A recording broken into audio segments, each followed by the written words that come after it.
today, and Melanie's like, so are you prepared? I said, yeah, I got it all. I've written the memo. I've got it all in my head.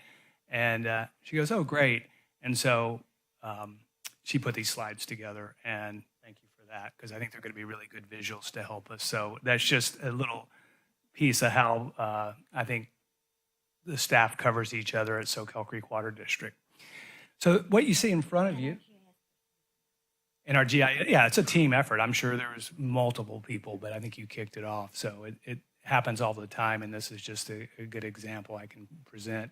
So what you see in front of you is a map, just to orient us all. It's a great map of where Trout Gulch is located relative to our district, Pure Source, and Santa Cruz on the left, Central Water District on the right, and then in the reds you can see Trout Gulch Mutual and Pure Source, in case you were kind of wondering where they were. You know, Soquel Creek was actually is a conglomeration of I think 3 or 4 agencies. So there were several agencies like that before we kind of consolidated. In the basin, yeah, our entire basin that the Mid-County Groundwater Agency oversees is shown there. So the next slide we'll pull up, but just give you some facts about each of these agencies. Yeah, Pure Source, 77 residential connections. I won't have to read them all. I think they're unique because they're privately owned, regulated by the California Public Utilities Commission. They have a 1-inch connection to the district. And I think it's important to note, we have very low pressure where we give them water. So I think in the memo it says we give them about a quarter of what a 1-inch connection would normally provide. It dumps into a tank, and then you take the water from there. I think that's is indicated with that next item, low pressure there. 37 connections are metered, but drum roll please, that number's been increased, is that right, to 40. So been hustling, especially in recent times. So they don't use, this is about an emergency connection, and they don't use the connections a lot, but we see it as kind of like an insurance policy.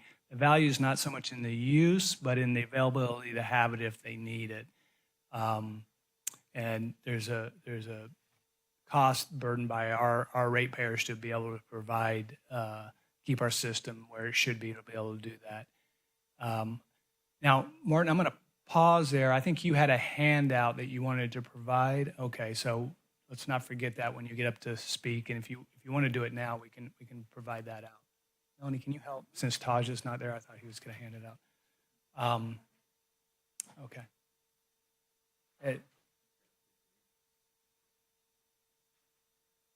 Robert, y'all didn't have anything, correct? Nothing? Okay. And so I think we should take this up to the board. I think oh, you're going to do it? Yeah, right to the board. And I'll let Martin speak to this when the time comes. I just wanted to get it out there. I think the chart that shows the red shows the times they've used water, and there's one big period there in 2016, which accounts for the bulk of the water they used. And he can elaborate more on that if he wishes. So that's Pure Source. And let's go to the next slide, please. So Trout Gulch is a little bit bigger, a little over twice as big, 185 connections. I've already spoke to how they brought things up to par really well in the last 10 years. They have a 4-inch connection to the district, and all their connections are metered. I don't know if it was mentioned on the last slide, but Trout Pure Source only has about half, a little over half of theirs metered. And I know that was a reason I bring that out, because when we originally had these agreements, that was kind of a big deal to the board because we were in such dire straits, right? And felt that was important. An emergency, their Trout Gulch, because of their progress, their emergency agreements were on renewal every 5 years. Pure Source was every 2. It's been at a 10-year interval, so they've coincided. So that's where we're at tonight. And again, the board asked us to bring this back after reviewing Pure Source agreement last time, and the draft agreements are in the packet.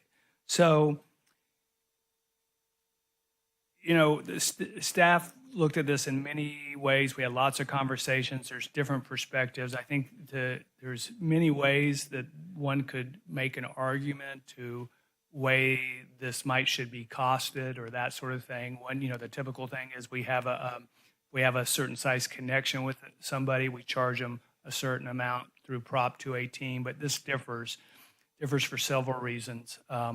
One specifically with Pure Source, so they don't get the amount of water that would normally come out. But two, these connections are locked off and they're only available when they request it. We have to go unlock it. They have to communicate with us and report back certain information. So it's not a use at will type of situation. There's another big one too, and I'm escaping my mind. But that sets it up to not be charged as a regular, like a regular customer, because they're not a regular customer, right? And they're extraterritorial. But so anyways, they're not a regular customer. So, but that sets it up to say, okay, then what is there a appropriate fee that we should be asking of them, considering there is a certain amount of work, not just with providing them water, because they do provide the flat rate when we do provide them, but there's certain requirements in the agreements. We have to check certain things. We have to send our crews out. So there's that too. But I think in the bigger picture, it's just having that readily available. I know the board in the last rate hearing moved the fixed fee for our customers up from around 45% to 60, thank you. And that was on the premise of it's not so much about the water you use, it's about having the service available and everything we provide. So with that, there's several motions here. I'll go through those and just to kind of bring it to a fine point, and then I'm sure you'll want to open it up, either ask me comments or questions and open it up. But what we're suggesting or recommending tonight is that you authorize the general manager to sign the revised agreements in attachment 1 and 2, which basically the nut of those changes are to charge Pure Source Water and Child Gulch Mutual a $1 per month service connection fee for each entity they serve. So for a resident, that'd be $12 a year if you take that scenario. And then to have these contracts commence on December 1st, 2024, and change the renewal contract period for Pure Source from 2 years to 5-year intervals, so they're both on the same interval.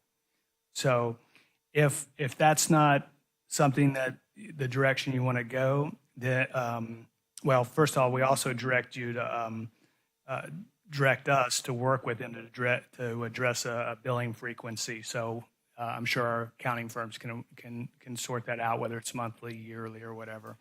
Just want to be clear on that. And then authorize the general manager to execute the agreements once modified as shown, or as other changes that you recommend.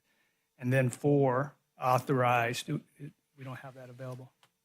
Okay, let's pull those up so everybody can see them. Thank you.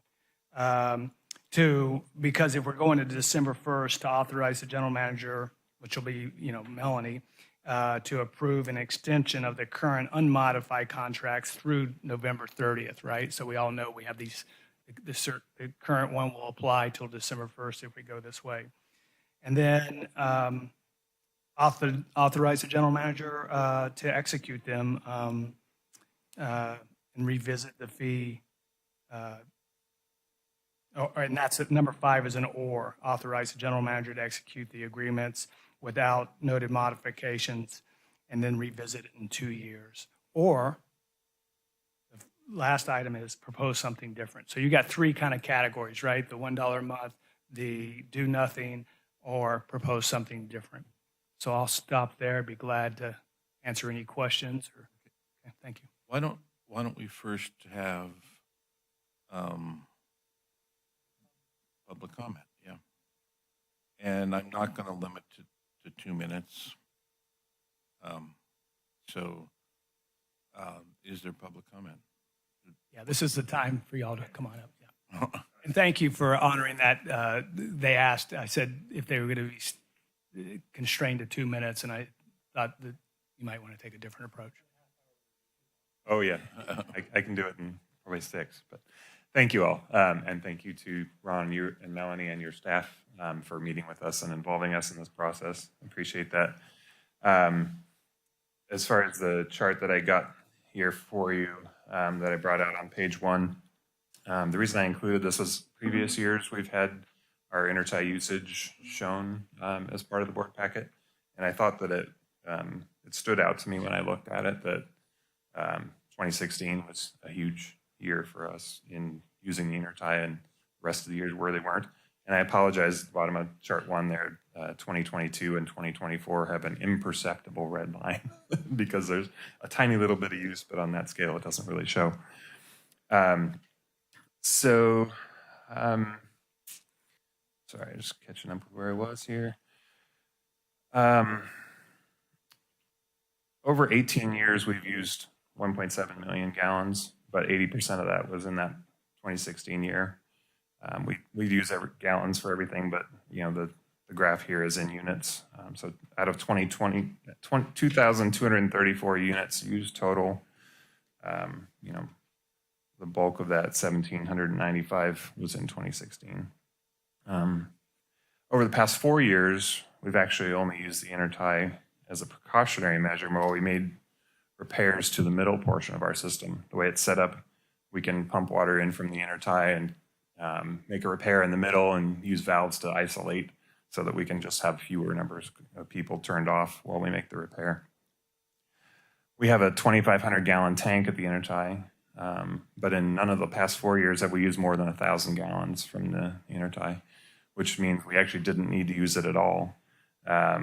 We could have simply just relied on our own water that we had in the tank, because we can fill the tank with our own water as well.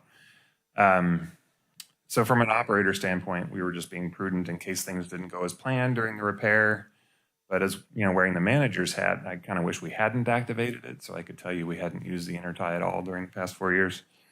In reality, we have used it, but in just a very small amount. We continue to make system improvements, and over the past 4 years, the only times we've used it, we averaged just 326 gallons a year. So for perspective, that's kind of why I wanted to have the chart, was give you a perspective. 326 gallons in each year, less than half a unit.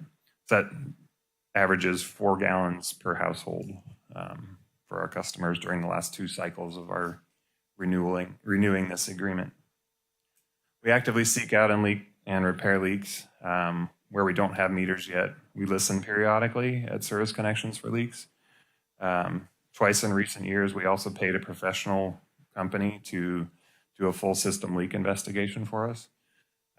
They actually did not find any leaks. We were surprised at that. We thought they would. We redoubled our efforts then on metering, figuring that we must have a customer who's using too much water, because we knew that our water use was higher than it ought to be based on what we knew from our metered customers. But this year we actually did find the leak we've been seeking. It was a small hole in the main and amounted to more than 6,000 gallons a day, but instantly went away the day after we fixed the leak. So that was amazing, and we were really pleased. But the leak investigations didn't find this leak, and more customer meters wouldn't have either. It was just a difficult one. It was never surfacing and just was percolating back into the groundwater, let's hope. And as we talked earlier, an update to the board memo regarding meters, we did install 3 additional meters in the past week.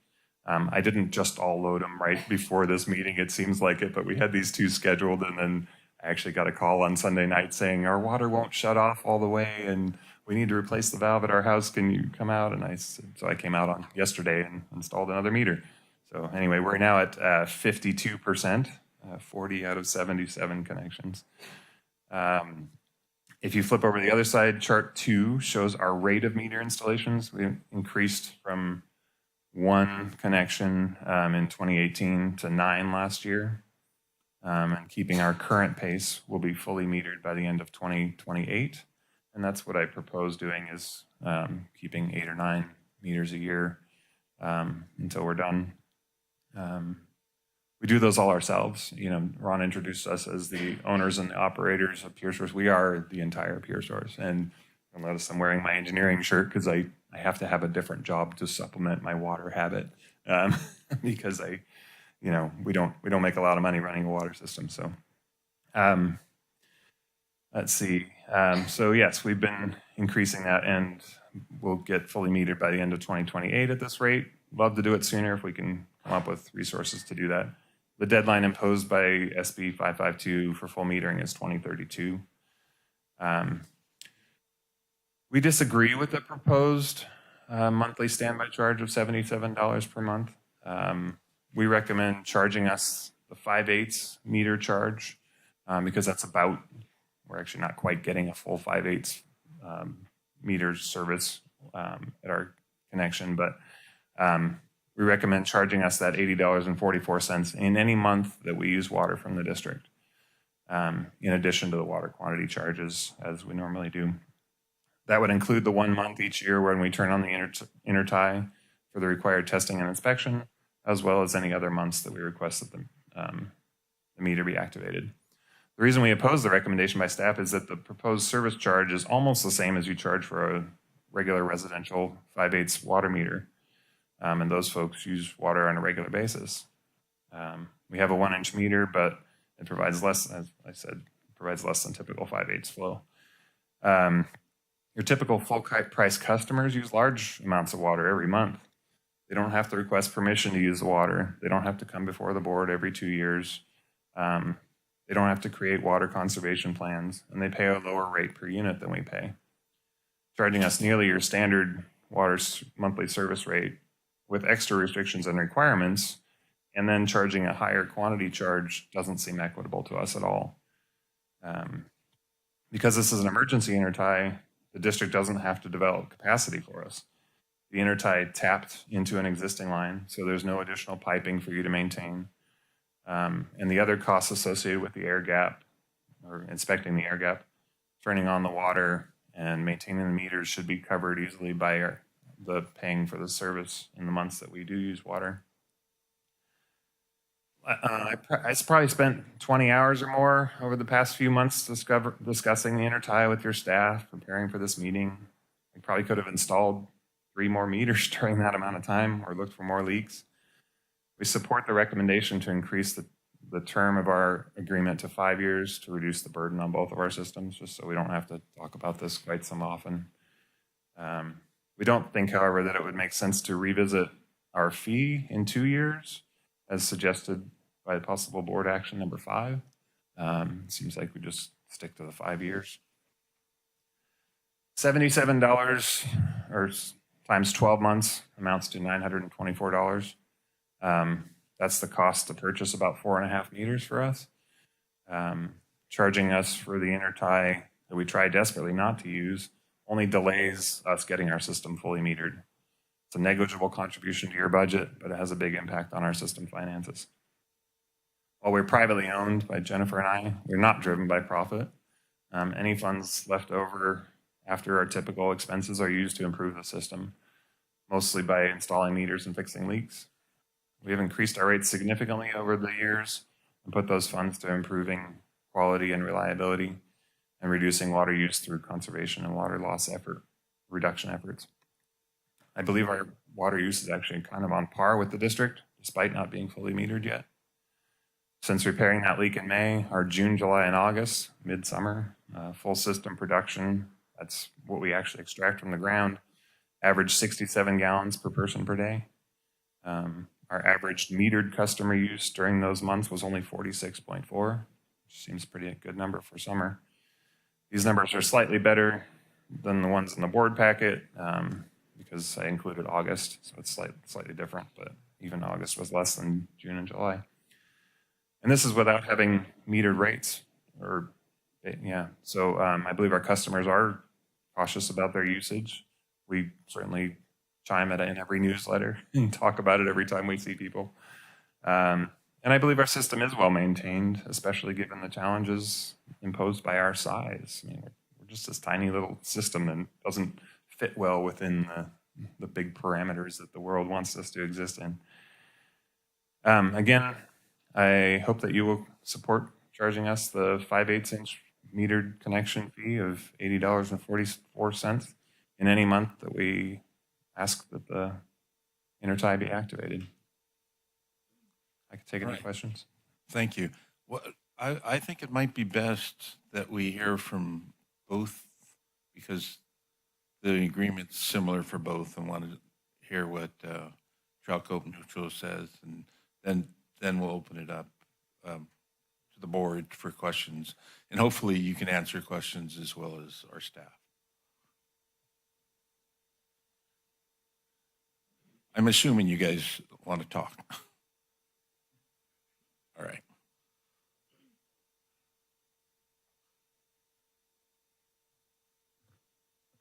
Good evening, board and staff. I am Robert Schultz, member of Trout Gulch Mutual Corporation. I sit on the board as president this term.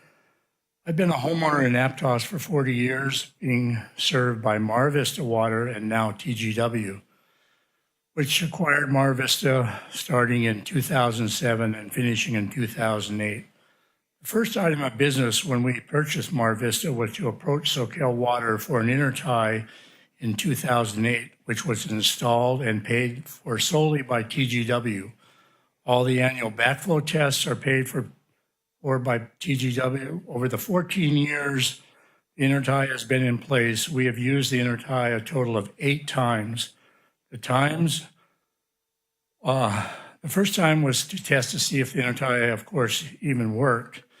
That time it did, and a total less than 200,000 gallons have been used and needed and used. It has been years since we have called or needed water. There have been several substantial fires in our area that we furnished all the water necessary for the fire department to fight without having to ask Soquel Water to open up the intertie. Since TGW was formed, we have brought an antiquated water system up to state standards and beyond. All of our members are radio metered. All wells are metered. Remote SCADA viewing and control capabilities are in place. 95% of our mains have been replaced with 6-inch C900 pipe with new service connections and new valves. Tanks have been refurbished and a new 30,000-gallon tank has been added at the top of Skyward Drive. All of this has been paid for by large encumbrance on our members. At this time, 2/3 of our members are paying more for their high-quality system than they would pay if they were Soquel Creek users. We are not looking for a customer relationship with Soquel Creek, but rather we see Soquel simply as an insurance service when either critical infrastructure is impacted or an extreme environmental disaster occurs.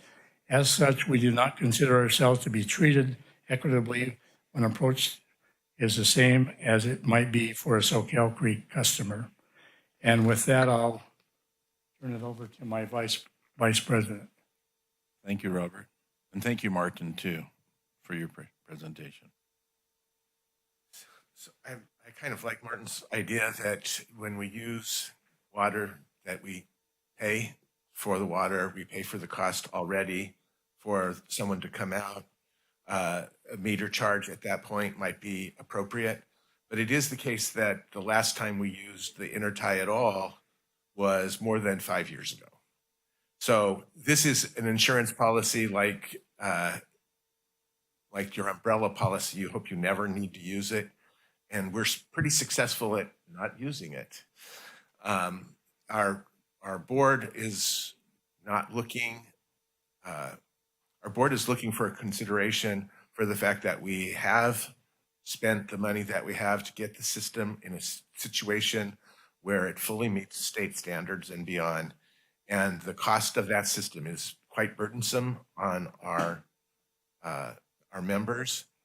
And there is no way for us to eat any of these charges. Any of these charges will get passed on to our members dollar for dollar.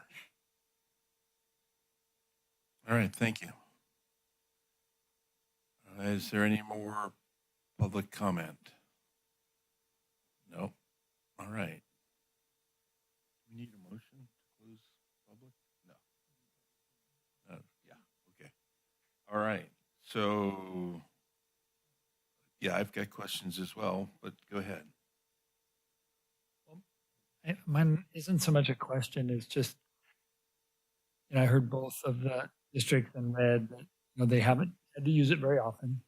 And, averaging every other year, almost basically over the last 16 to 17 years.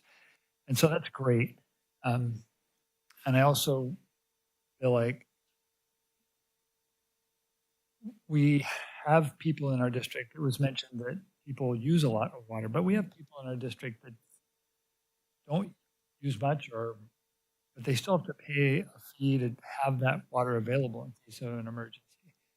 And so I kind of feel like it is kind of an insurance policy, and to have a sustainable groundwater basin as well is where the district has put a lot of effort and money into. So to me, it just doesn't seem like $1 per person or $12 per customer per year. It seems like a lot for that insurance, whether it's an umbrella policy or whether it's an policy to have a sustainable groundwater basin to provide emergency water.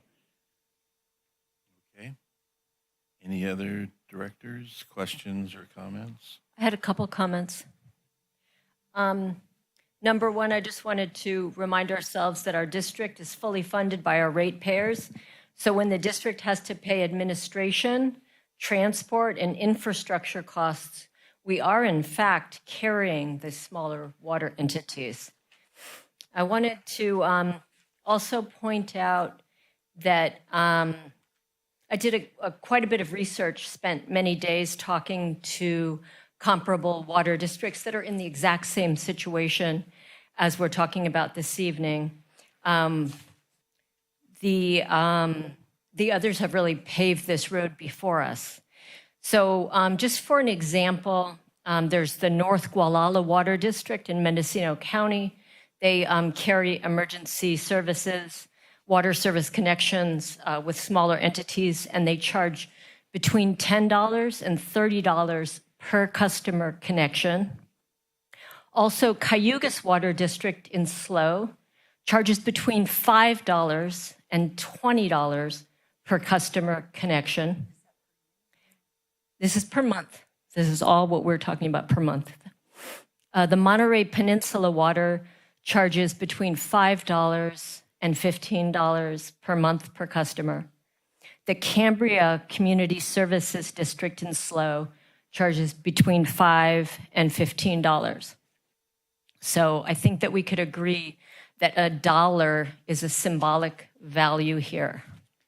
I also want to say that during this time of climate disruption, there's a lot of increasing emergency possibilities. I don't know if you've been up to Nicene Marks lately, but they're getting ready for another giant prescribed burn. I was up through there this weekend, and there's 1,400 huge piles of wood just about ready to be lit. And these are areas right behind Redwood and right behind Trout Gulch. And I know they're prescribed burns, and it's to alleviate fire, but it's also terrifying. So remembering, just again, this is an emergency water service connection. It's not about water, it's about infrastructure. And finally, I would argue that because it's a 5-year contract, there could be an inflation indexing or cost of living adjustment that's built in, and I would argue for that. Thank you. Any other directors? Carla? Yeah, when I looked at the $1 a month, I was thinking, oh, this is really not enough to do anything in terms of, if the district had to really act, it's not enough money in a given month to support the staff members' time and administrative time. But it's an insurance policy that amount that you would be paying accumulates, and it becomes part of the cost of your insurance to keeping this thing going, your share to keep our emergency systems going. And so I thought, I was kind of surprised. I thought it might be considered a bargain. $1 a month per customer for the assuredness of having a constant water supply. I would welcome some further comment from you, but it seems to me like a pretty cheap insurance policy. Rochelle?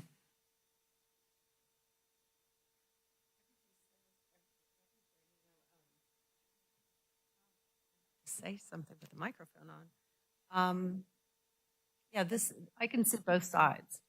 I'm looking at it from both sides. I understand that, especially Pure Source is really just scraping the barrel in a lot of ways because it's small. 77 homes, but I also thought $1 a month was not such a bad deal. So. When you need it, it's going to be there. And we do have to do things like put together the staff report and do all the negotiations. That probably took up 5 years worth of $1 a month, of funds. And so from my perspective, because I've been in the administration side and I know what it takes time-wise to do things, I'm not sure that that's unreasonable. It seems like it is. You are very different systems, but at least we'd give you both the same rate. And whether it is now the 5/8 meter charge versus 1 inch, I don't know if those charges were even in your analysis. Well, we looked at a wide range of potential appropriate fees. We looked at it again, well, not through the value that they receive. That we wanted to say that's your judgment call on whether this is appropriate, but through our eyes to our customers, and even within that, there was a wide range of ways to evaluate it. We tried to land at something that just seemed reasonable, not overly burdensome, but recognize that there is some value there. You're right. I mean, there are charges besides just the water. Just putting the staff port. Martin said 20 hours. I probably put 20 hours in this, and then there are other staff. I know Nick and Melanie spent some time, but so yeah, there's different ways to look at it. At the end of the day, we tried to be what we thought was fair and reasonable for having that insurance policy, if you will, and kind of strike a middle low ground, if you will, if that makes sense. Yeah, I've managed very small water system, and in Davenport, so I have an understanding of how even a small amount can be big for what you're doing. And so I'm kind of ambivalent in a way. I kind of go back and forth. I'm listening to everybody. So let's see if you can help me. Me? Yes. Yeah. Well, thanks for that perspective, Michelle. And thank you very much, Jennifer, for doing the research. I'm to blame for the $1 a month in part because I had discussions with Ron, and I mean, I just want to formalize an agreement here. And to me, $1 a month didn't seem like a lot of money. I don't want to hurt your pocketbooks, but what would you do if we didn't have this connection when you have an emergency? I can tell you, being a good neighbor, we wouldn't want to see you without this connection because things can happen.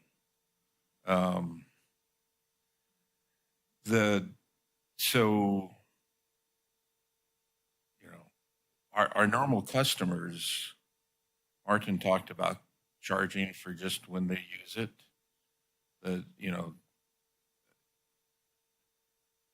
We charge our customers, what's the 5/8 meter charge? $60 a month? 80, okay, yeah, 80.44. I mean, they're paying every month per customer. So, and it's different because you wouldn't use it every month. But what would you do if you don't have this connection? Isn't it worth a very minimal charge that's really more just formalizing the agreement? You want to respond?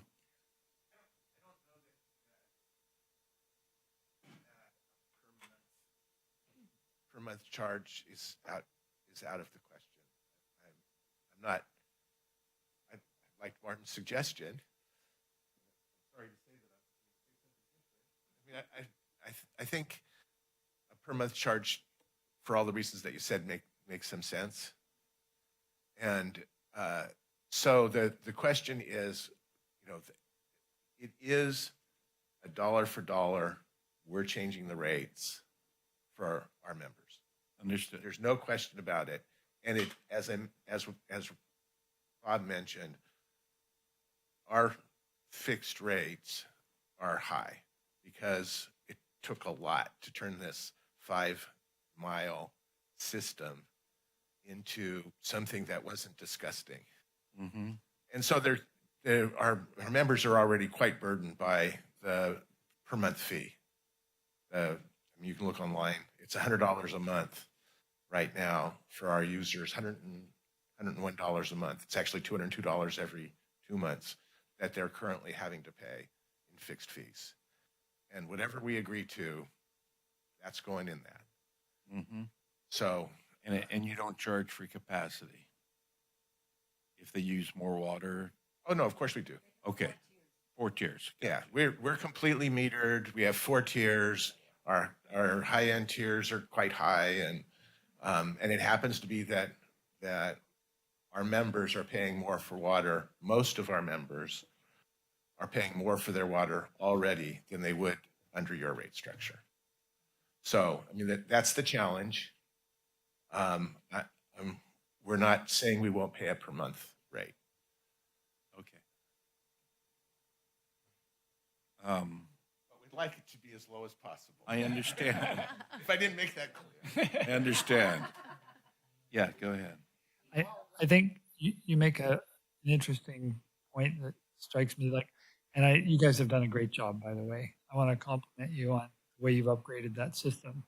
But it sounds like only about a 1% increase a month. And I think with your communications with your customers, feel free to explain to them that this is their insurance policy. Like if we have an emergency, that's why there's this extra dollar a month. And I think most people would understand that. Okay. Yeah, please. You asked the question, what would we do if we didn't have the intertie? We didn't for probably 4 decades, and we got by just fine. What happened, I say got by just fine. Back in those days, the system was not great. My dad actually got involved with this water system because he purchased a lot up there, built a house, and they didn't always have water. So what happened was he knew something about how things worked and how to keep it running, and so he would get involved and go fix things when things broke.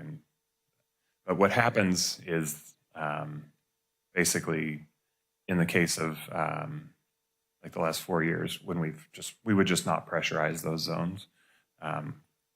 We would just have to have everybody from the upper portion of the system down off while we made the repair to the lower section.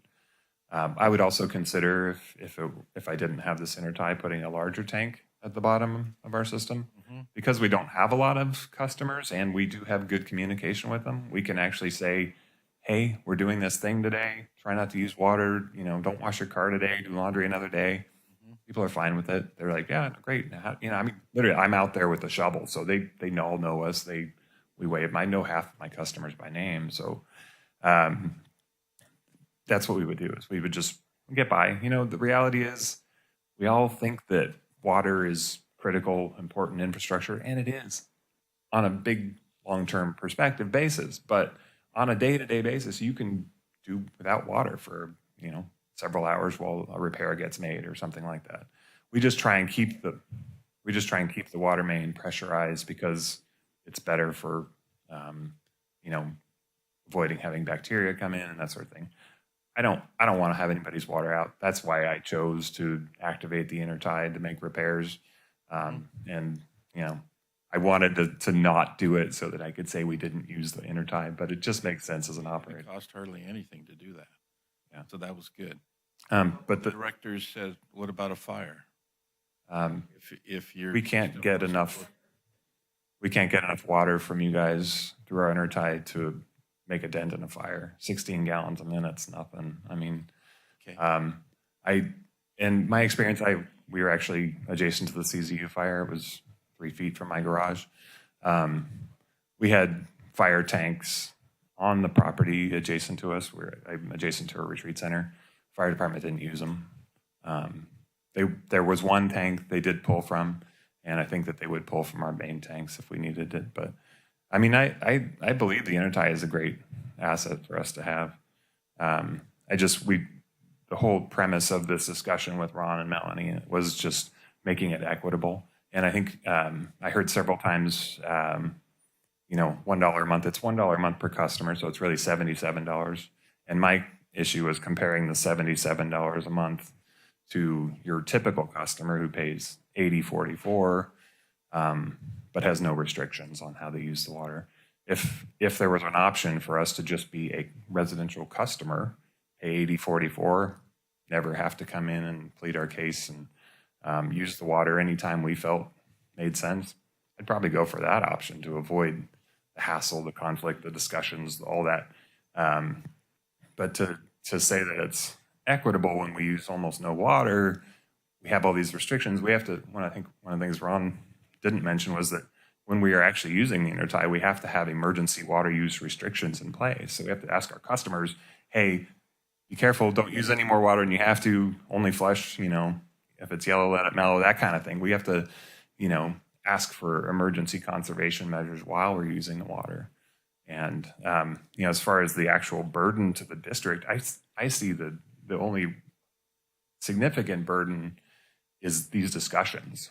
And for years, I've advocated for, why do we have to get together and talk about this every 2 years? Why don't we just, from here on out, just say, this is our agreement, unless there's a reason to discuss it, let's not. Let's just avoid having these conversations about it, avoid spending 40 hours preparing the discussions and doing the work, and let's just get back to doing other work like installing meters.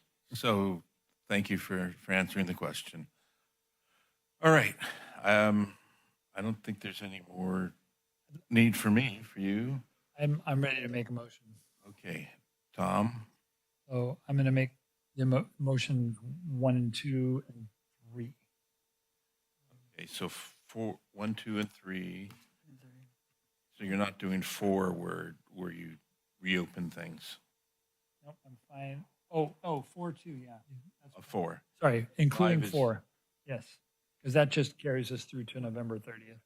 Yes, just not changing to a higher fee or a lower fee or revisiting the fee in 2 years.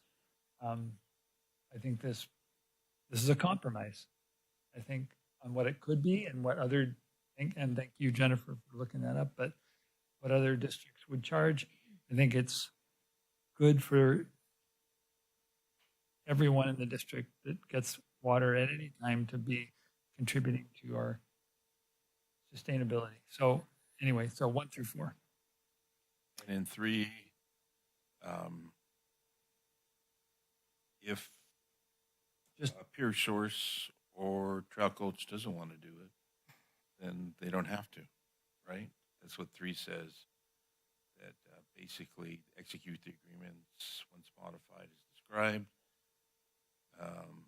they If they want to enter into the revised agreement. Right, December 1st. The idea is to put, go ahead, Josh. To put a deadline on it so we weren't languishing like, well, you don't sign the agreement, what's that mean? And so what 1 through 4 recommends is the current agreement stays in place till December 1st or into November 30th. And then if they choose to do the agreement that the board decides here tonight, that would needs to kick in on December 1st, So 2024. there would have to be a desire from, Yeah, there's no agreement if two parties don't come to the table, yeah. and if the terms are not palatable to them, they don't have to enter into an agreement. Go ahead. Well, first of all, there's a motion. Is there a second for it? Second it. Just want to make sure I understood the motion. So you do want them to come back in 5 years. 5 years. 2 years or 5 years? 5 years. this 2 to 5 year interval, yeah. Okay, well, I'll make it clear then it'll be a 5-year interval. It's 5 years. Yeah, to change it from a 2 to 5 year. So There is a good reason for that. It's just to review our systems together. And that is an important part of maintaining a relationship, exchanging water. So I think it's always important to come back, even if no changes ever take place. So you're not making 5, which is coming back at any time period to revisit the rates. It's a 5-year agreement. 5-year contract. it's a 5-year contract. Yeah. So the rates are $1 apply for the entire 5 years. Well, actually, 5 says 2 years for resource water. And 5 years. But he's not making 5. That's an or, and when you No, get down to That was an or. I'm doing 1 through 4. Okay. And are you still, who's second? Seconding it. You still second with knowing, Just wanted to clarify that because I heard. okay. So discussion, I would really like to have a COLA written in there for increasing the dollar symbolic amount each year by a few percentage points. Anyone for that? it's symbolic. Okay, For me, it's fine to revisit that in 5 years. okay. That's, Yeah. And if we, based on the information you provided, Jennifer, if we were going to do it, it'd be somewhere between $5 and $20. yeah, So this is, I don't know if there's other differences in those agencies and, I'd like a little cetera. more investigation on that. yeah. But to me, this is just, it's symbolic in a way, exactly. and having an agreement in place. All right, do you have any comments? No, I just had that question because when he made the motion, I thought he said we were going to come back to it. And so Okay, 5 years, sorry. 5 years. So there's, any more discussion? Okay, well, let's take a vote. All in favor? Aye. Aye. All opposed? Passes unanimously. Thank you for coming tonight.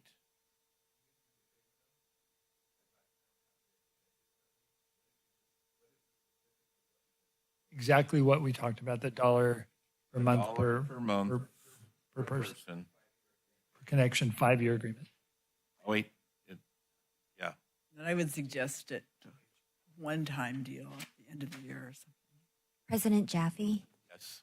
Ron, in his wisdom of the evening, did suggest to me that perhaps you and I could go to the Trout Gulch Mutual's board meeting if you would like us to, if this goes to your board to have as an agenda item, that we could go and speak to them if they had questions. I'd be happy to.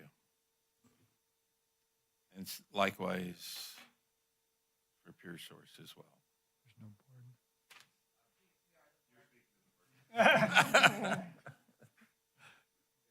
But I won't knock on doors.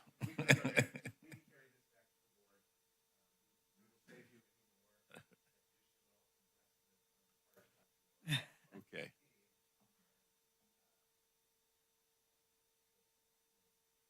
I mean, we want to be good neighbors, and symbolic seems like the board is okay with that, rather than charging like, $5 to $20.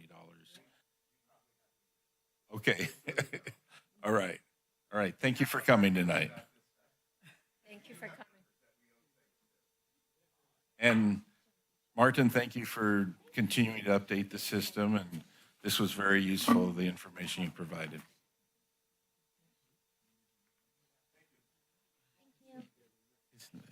Yeah.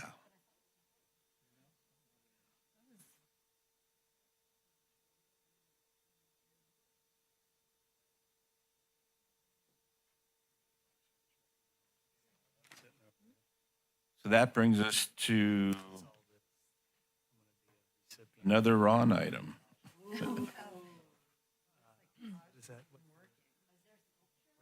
Oh, Taj, I'm really looking forward to that. Melanie? Nothing? You see nothing over there? Yeah. I just saw I'll be a recipient of Taj DeFore Masterpiece. We're having a contest to guess what's underneath there. Anyway, is this your item, Melanie? So typically, Tracy is one who kind of takes the reins for developing and writing the resolution when somebody retires. So I'd like Tracy to take this one on. Okay. Tracy? Thank you. And usually, as you know, I hand it off to you guys. So, as you'll find in your packet tonight, there is Resolution 2413 honoring Ron Duncan for his service to the district. And I believe that President Jaffe will be reading that resolution word for word. So I'd like to hand it over to you, if you're okay with that. There's no public to comment. So, so I'll read the resolution. So this is resolution number 24-13. It's a resolution of the Board of Directors of the Soquel Creek Water District in appreciation of Ron Duncan upon his retirement, March 29th, 2004 to September 30th, 2024. So the Board of Directors of Soquel Creek Water District at its September 24th, 2024 meeting made the following findings. Recitals. Should we first, I'll read it and then I'm sure it'll pass, Ron. Recitals. Whereas Ron Duncan was hired by the district in March 2004 as the conservation coordinator, was promoted to the conservation customer service field manager in March 2006, and then to the district's general manager in 2015, showcasing his commitment to advancing water resources, service, and leadership to our community over the span of 2 decades. And whereas Ron is retiring from the Soquel Creek Water District after serving the public and our community for a total of 27 years, having made substantial contributions to programs, projects, and initiatives throughout Santa Cruz County with a keen focus on environmental responsibility and long-term sustainability. He's continually demonstrated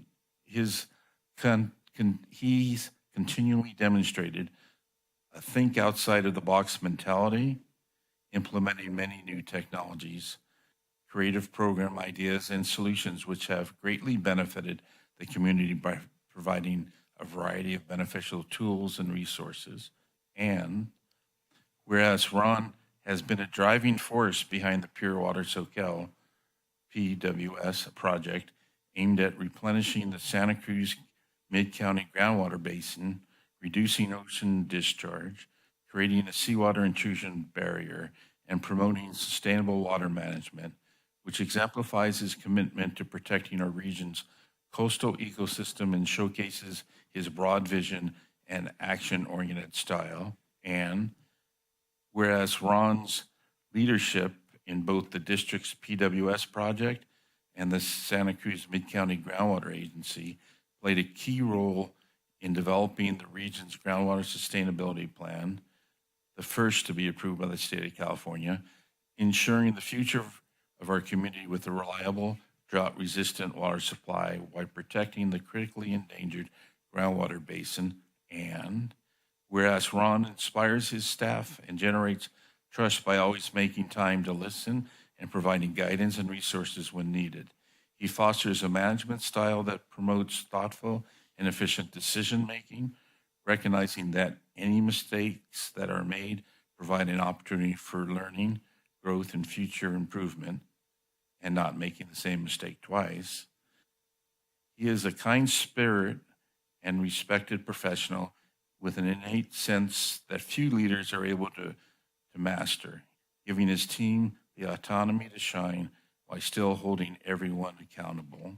And whereas Ron has been a tireless representative of the district and is a respected leader in the water industry, having served on the American Water Works Association Utility Council and Water Reuse Board of Directors, advocating for water reuse and sustainability practices throughout the state.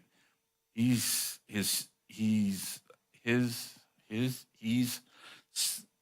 steadfast in embodying a true essence of public service and forges enduring relationships with colleagues, staff, and a broad network locally, statewide, and beyond. And whereas Ron is dedicated to reducing his climate footprint and respecting his health by cycling to and from work, even in the most inclement weather, including howling wind, violent rain, and snow, well, maybe not snow, and has a personal commitment to environmental stewardship and healthy living. And whereas Ron is known for his ability to lighten the room with his stories, anecdotes, and experiences, sharing his wisdom, wit, humor, humility, and sometimes a little bit of his southern drawl. And whereas Ron is a lifelong learner who is never short on distributing resources and suggestions to further one's knowledge or instilling thoughtful and inspiring lessons which embrace continuous improvement and the pursuit of progress over perfection.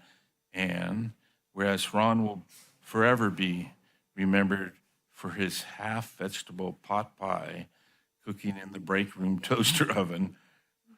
That's one I hadn't heard of.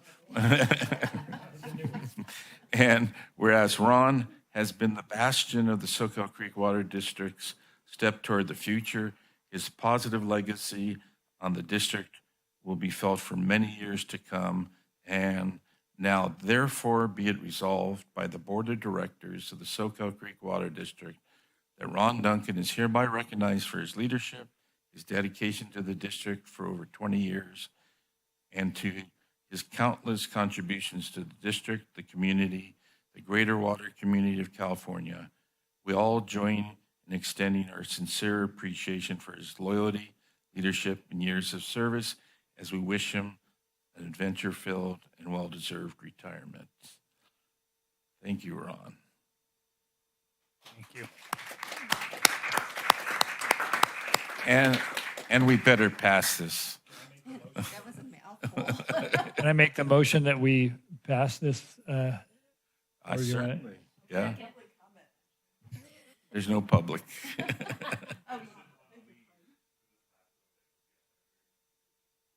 Okay, there is public, sorry. Okay, so, did you have anything more, Martin? No, that's it. So, I'd like to second this, actually. I seconded. I already said it like 2 minutes ago. I would like to second this, so will you please take your second back, because I've known Ron for a long time. Okay. Thank you. So, Tom LaHue and Bruce Jaffe, all in favor? Or do we have to do roll call for this? It's a resolution, so we get to do roll call. Okay. All right. So Director Balboni, Aye. Vice President Lather, Director LaHue, Yes. was that an aye? No, Yes. is it- Director Christensen, and President Jaffe. I think so. Yes. All right. Thank you, Ron. Thank you all for the kind words. Usually I have a lot to say, but I'm just soaking in it tonight. You know, Soak it in. it's just been such a privilege to work at this agency. You know, I was thinking, why do I feel so good about where I'm headed, but it's so hard to leave where I'm at? And you know, I just reflected on the emotion and it's the relationships. And when you think back, you know, we've fought together, we've won, we've lost, we've seen death, we've seen births, we've been through it for 20 years, and that's just a lot. You know, traveling and having goals. And you know, I reflected back, and just this is funny. I remember during a review what the board told me to do, and it was to go from point A to point B. And point A is overdrafted. Point B is sustainability. We didn't know what sustainability meant. That was the goal, and I think we're poised to be there. You know, and I'm just going to be so ever grateful. It's definitely the pinnacle of my career to be able to be general manager of Soquel Creek Water District and work with each of y'all. I mean, you know, you are the boards of boards. Tracy and I often just comment like we're living in the golden time with this board, you know, and I think all staff feels that way. And of course, y'all, you know, I don't think I need to say words, you know how I feel, and I will have a few words later privately with each of you, but thank you. Can I say? Great. Thank you. I just, when we first were trying to decide whether to have you be our general manager, I think the things that I thought then have held true the same time. All this time that you were somebody I could trust completely, which I think is really important. Your integrity is just, you know, I could always count on that. And to always really be trying to do the right thing, always for everybody. So, you know, you can't go wrong. So thank you, Ron. Thank you. Any other board members?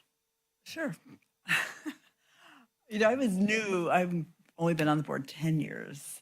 And I came on right before highly ambitious to shake things up a little bit, but not having too much experience to do that, about how to do that. But I did consult with people at Aqua people on what I should do. But when I finally met Ron, I just was pretty like, oh, one problem is solved. Our next general manager. And it was just a matter of getting there, and I'm so glad. And then right after that, Melanie left, and he got Melanie back, and it was just we were ready. We were ready to roll. The board, we knew the methods of by way we, you know, to pursue, you know, sustainability. We knew what we had to do, and added some science by going, you know, just I was a nobody at the first water reuse I went to, but I learned a lot. And I think we had lots of really good discussions. I just really, that was at the beginning of, and I've heard customers, and I've been campaigning, said, this is the first time anybody in the district really tried to and accomplished doing something about solving our overdraft problem. And really, I was just stunned that customers realized the impact that this district team had, and how the right leadership, fantastic team, strong board. It was a combination, but it started with the general manager. I really appreciate that. And it didn't hurt to have a great sense of humor, because there were a lot of times when we needed a good sense of humor, and I'll always remember that. Thank you. Thank you, Carla. Rochelle? As you probably recall, I told you I thought you were too nice and you were going to get eaten alive. I remember that. And you're still very nice, but you have a definite tough side to you that I didn't see in the beginning. And I'm glad. I'm always happy to be wrong, but I was worried about that. Thank you. Jennifer, did you have anything? I mean, I'm just such a little newbie. I don't know that I'm qualified to speak, but I've loved having every minute with Ron, and I'm going to miss him so much. And he's been such a good mentor, not just to me, but he has been a great mentor to me, but to all of us. Thank you. Thank you. And I'll, as Rochelle says, I agree with what's been said. But Ron, I've trusted you to see through the vision. You had the same vision the board had on sustainability, and you had the you have the background to understand the complexities and to make those complexities just something that you get through. And you've changed a lot since I've known you, which the 20 years. You've bettered yourself. You've gone for additional education and learning, and it's made you more effective and and tougher perhaps. But I'm very grateful that we've had you as our general manager, and you've taken us to the promised land, and I'm sure that Melanie will continue. You're in good hands. Yes. So thank you so much.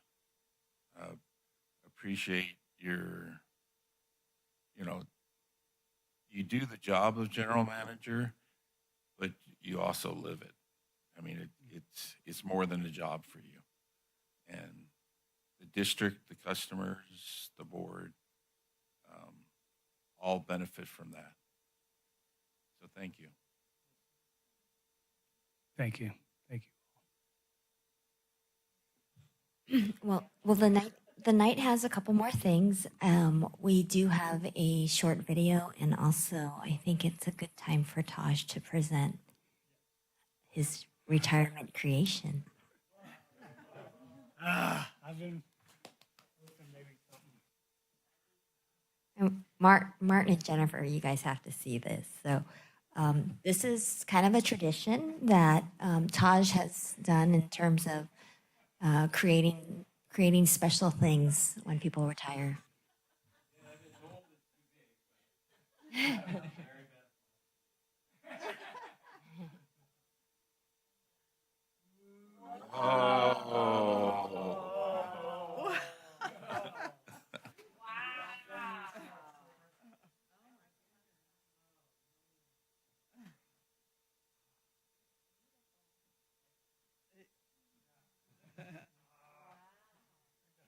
That is amazing. It even has the logo. What does it say? Like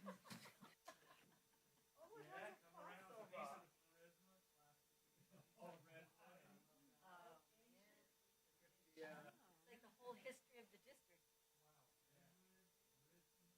Is You there hook it up aromas to in a water source. Aromas in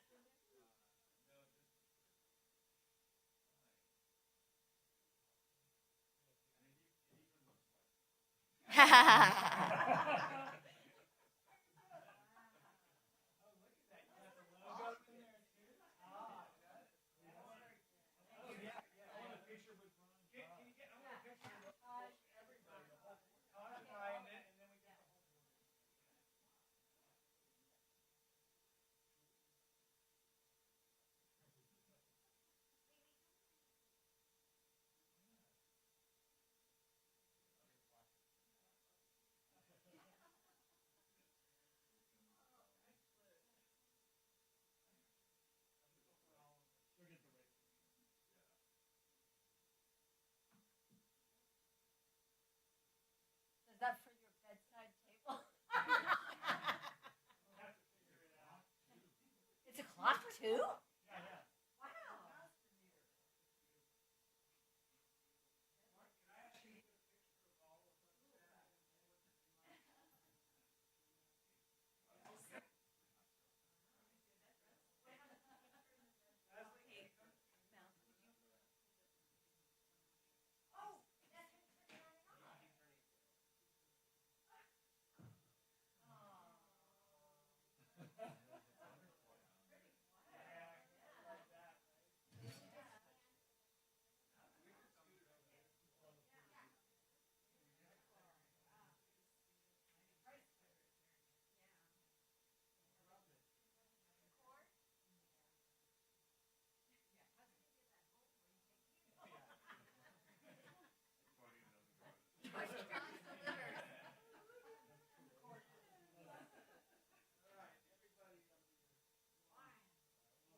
What a wild.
Well, not so we have.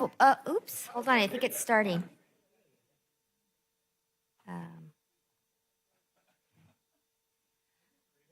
Okay, one last item that we want to share in item 7.4 is a video that we put together for Ron.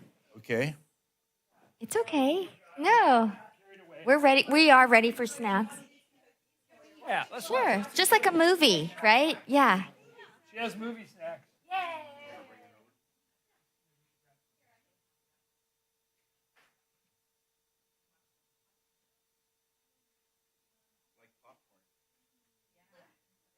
You want me to go get some? Yeah, Ron gets to.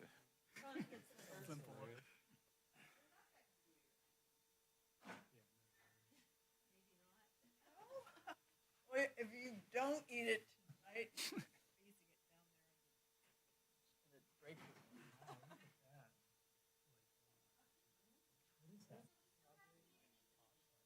Yeah, this is it. You know, they go. That looks good. That's all it is. You know? I appreciate that. Look at you. You gotta try one of those. I've never had a German chocolate cake cookie. German chocolate cake. Man of the hour. Man of the hour. All right. those are Italian. What is this? It's German chocolate. German chocolate cake cookie. These are gin. What's that? Arugula. What is that? It's like a dough with nuts. These two are the best. I am too. These are good. I already got one, so. Everything's good. Did you get a? Did you get one? you, Carla. Did everyone get one up here?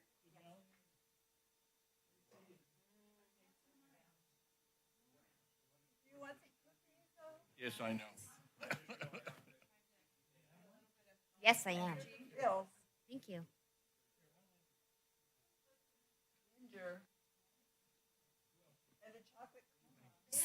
What? Oh, yeah. Which one? This one? No.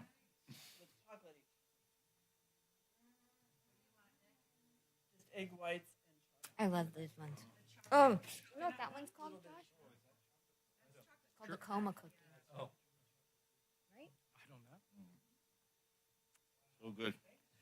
Oh, yeah. Thank you. What was So for those of you who don't know, we have an intern from Your Future is Our Business. His name is Seth Campbell. He started with us in August, and he's Seth Campbell. He's a first-year Cabrillo student, and he came to us through Your Future is Our Business. So we thought it was quite fitting. He's been doing some graphic design, some social media, some video production. He'll be working with us to take some photos of some of our infrastructure. And he has helped put together this video. I think it's really fitting again because I think, Ron, you've been such a proponent and a supporter of youth and education and our collaboration with entities at the district. So this is a video montage of photos over the years. Because of the technology, I'm not quite sure if you're going to hear the music, but it does have some music on it, but you may or may not hear it. I don't know.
Oh.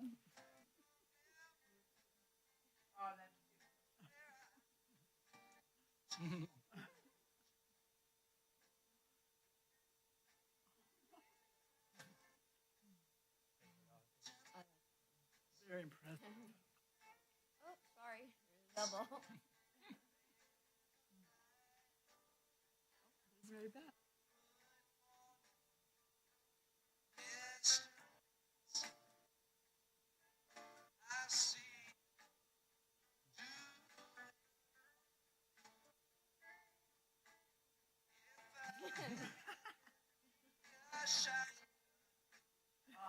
Yeah.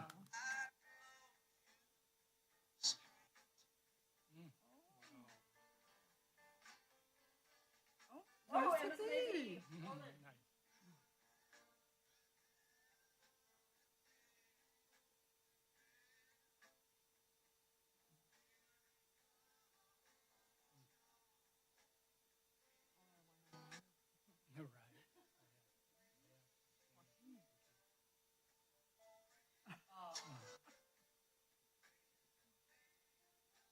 Right.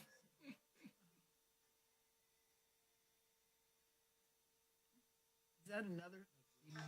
No, the sculpture. Taj made it. Back that. I never saw that. That was so pretty.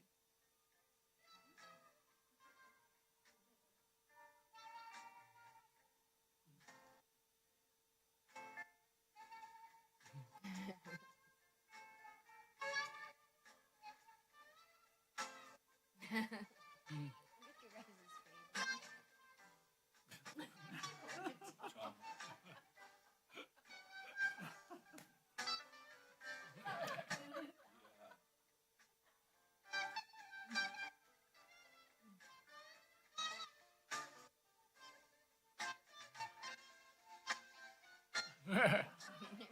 we're like on here, like, someone can't judge.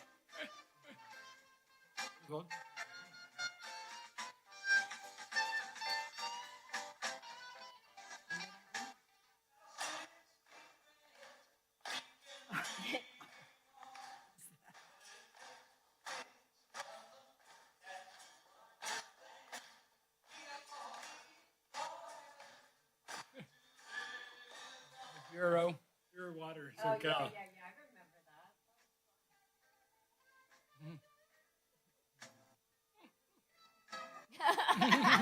that. Zoom.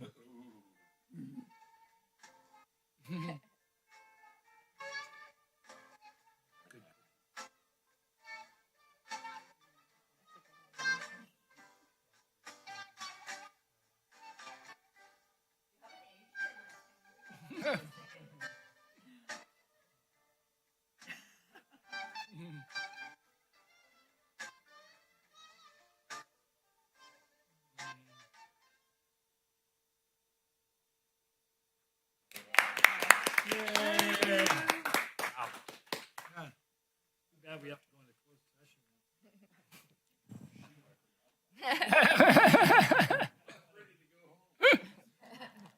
Good thing Carla brought the treats. We got some energy. Thank y'all. I'm so honored. So thanks.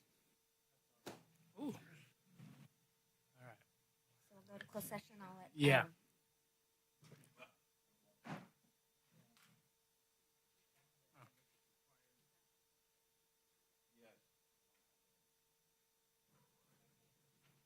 Okay, so with that, meeting is adjourned. We're going in the open part of the meeting. We're going into closed session. Then we'll come out. Then adjourn.